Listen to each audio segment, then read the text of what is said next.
CJP ने अभी एक अभियान चालू किया है सरकारी स्कूल को लेकर के कि सरकारी स्कूल में जितने भी बच्चे पढ़ते हैं उनके पेरेंट्स से ये रिक्वेस्ट किया है कि उनके बच्चे जहाँ पे पढ़ते हैं प्राइमरी स्कूल में उस प्राइमरी स्कूल में पेरेंट्स जाएं और उस स्कूल के क्या हालात हैं, उनके बैठने की कैसी व्यवस्था है, उसमें बिजली की कैसी व्यवस्था है, पंखे हैं कि नहीं है, पीने का पानी स्वच्छ है कि नहीं है, उसकी दीवारें जर्जर तो नहीं हैं।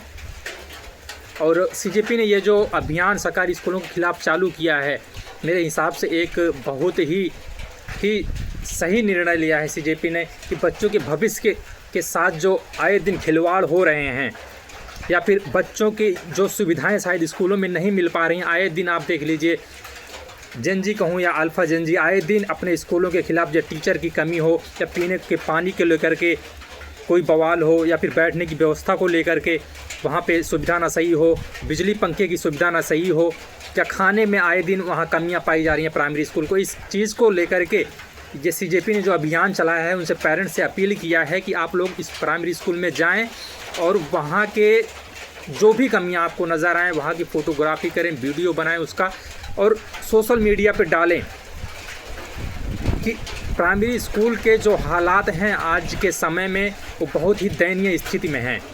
आए दिन हमारे बच्चे शायद देख लीजिए स्टेट में, अलग अलग स्टेट में बच्चे अपने स्कूलों को लेकर के प्रोटेस्ट कर रहे हैं। वहाँ के टीचर नहीं है, पीने का पानी सही नहीं है, खाने का खाना सही नहीं मिल रहा है, बैठने के लिए सही व्यवस्था नहीं है। मतलब सरकार इतनी सुविधाएं देने के बावजूद भी प्राइमरी स्कूलों में वो सुविधा नहीं मिल पा रही है। प्राइमरी स्कूल में अपने बच्चों को पेरेंट्स कौन से पेरेंट्स भेज रहे हैं?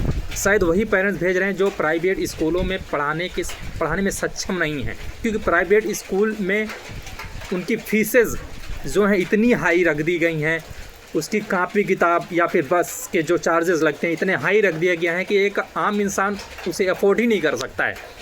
प्राइमरी स्कूल में शायद एक मजदूरी करने वाले बच्चा या फिर आम जो मिडिल क्लास के फैमिली के बच्चे हैं शायद वही जाते हैं, और उन बच्चों को सही सुविधा दिलाना इस सरकार का कर्तव्य है। सरकार अपना कर्तव्य तो कर रही है, बट स्कूल की जो सुख सुविधाएं हैं वो बच्चों को कितना मिल रही हैं, कितने हिसाब से मिल रही हैं, ये जांच करना, ये जानना हमारा पूरा हक है। इसलिए उन पेरेंट्स से अपील है कि अपने बच्चों के साथ स्कूल में जाएं, वहाँ के हर एक चीज़ का जांच पड़ताल करें, वहाँ के टीचर्स कैसे पढ़ा रहे हैं, बच्चों के साथ कैसा बिहेव कर रहे हैं, कैसे बात कर रहे हैं, वहाँ के पीने का पानी कैसा है, वहाँ की बैठने की व्यवस्था कैसी है, स्कूल जर्जर तो नहीं है, वहाँ की जैसी भी व्यवस्थाएँ हैं उसकी फ़ोटोग्राफी करें और आप लोग सोशल मीडिया पर डालें और लोगों को बताएं कि स्कूल में व्यवस्था कैसी है।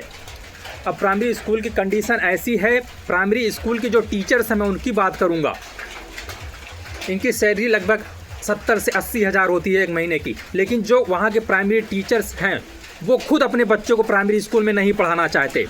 वो किसी ज़िले के हाई लेवल के स्कूल जो होंगे उनके बच्चे उसमें पढ़ेंगे, लेकिन शिक्षक वो कहाँ के हैं? प्राइमरी स्कूल के।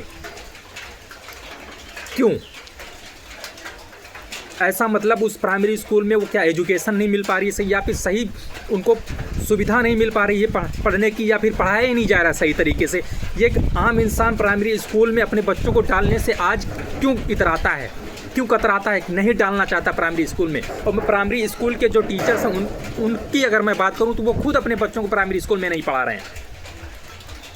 तो किसी प्राइवेट स्कूल में, अच्छे प्राइवेट स्कूल में जा करके उनका दाखिला करवाते हैं और ख़ुद अपना पढ़ाते हैं कहाँ? प्राइमरी स्कूलों में।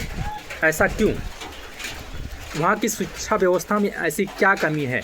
कुछ तो कमियाँ हैं जो टीचर्स खुद, वहाँ के पढ़ाने वाले टीचर्स अपने बच्चों को उस स्कूल में नहीं पढ़ाना चाहते, लेकिन उसी स्कूल में पढ़ाने के लिए, नौकरी के लिए जद्दोजहद कर रहे हैं, फॉर्म पे फॉर्म भर रहे हैं, आए दिन लाइनों पे लगे हैं, लेकिन अपने बच्चों को नौकरी पाने के बाद उस प्राइमरी स्कूल में पढ़ाने के लिए बिल्कुल भी तैयार नहीं है। क्यों? कि वहाँ की एजुकेशन जो सिस्टम है वो उनको पता है क्या है, कैसा है। तो अभी मैं रांची में देख रहा हूँ कि वहाँ की जो एजुकेशन सिस्टम ने, वहाँ की सरकार ने इस प्राइमरी स्कूलों में मतलब कि फ़ोटोग्राफी करने से मना कर दिया है कि कोई बाहरी इंसान आकर के फ़ोटोग्राफी प्राइमरी स्कूल के नहीं कर सकता। राजस्थान में भी सरकार ने ही लागू कर दिया कि आप हमारे कोई बाहरी आदमी आकर के हमारे प्राइमरी स्कूलों का निरीक्षण नहीं कर सकता। क्यों? आप अपनी शिक्षा व्यवस्था को सुधारने की बजाय उसकी जो कमियां हैं छुपाने में लगी हैं सरकारें, कि हमारी पोल ना खुल जाए। कि बच्चों के भविष्य के साथ आए दिन खिलवाड़ क्यों हो रहा है, ये एक सोचने योग्य बात है। और सीजेपी ने जो एक प्रोटेस्ट चलाया है, मैं इसका स्वागत करता हूं और रिक्वेस्ट करता हूं उन पेरेंट्स से जो प्राइमरी स्कूल में जिनके बच्चे पढ़ते हैं वो जाएं और वहां की कमियों का निरीक्षण करें और सोशल मीडिया के माध्यम से वीडियो करके, फोटोग्राफी करके उनको बताएं कि हमारे स्कूल में क्या कमियां हैं। अगर आप आवाज़ नहीं उठाएंगे अपने बच्चों को लेकर के, तो दूसरा कोई आवाज़ नहीं उठाने आएगा। आपको आगे बढ़ना होगा और आपको आवाज़ उठाना होगा, सिस्टम के खिलाफ लड़ना होगा आपको, अपने बच्चों के भविष्य के लिए, अपने बच्चों के एजुकेशन के लिए। ये जो भ्रष्ट सिस्टम है उसके खिलाफ आपको लड़ना पड़ेगा।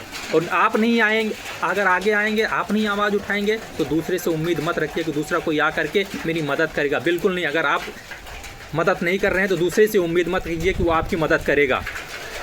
इसलिए एजुकेशन में जितनी भी कमियां हैं, तो प्राइमरी स्कूल में जितनी भी कमियां हैं उनको दूर करने का प्रयास कीजिए और सीजेपी का साथ दीजिए।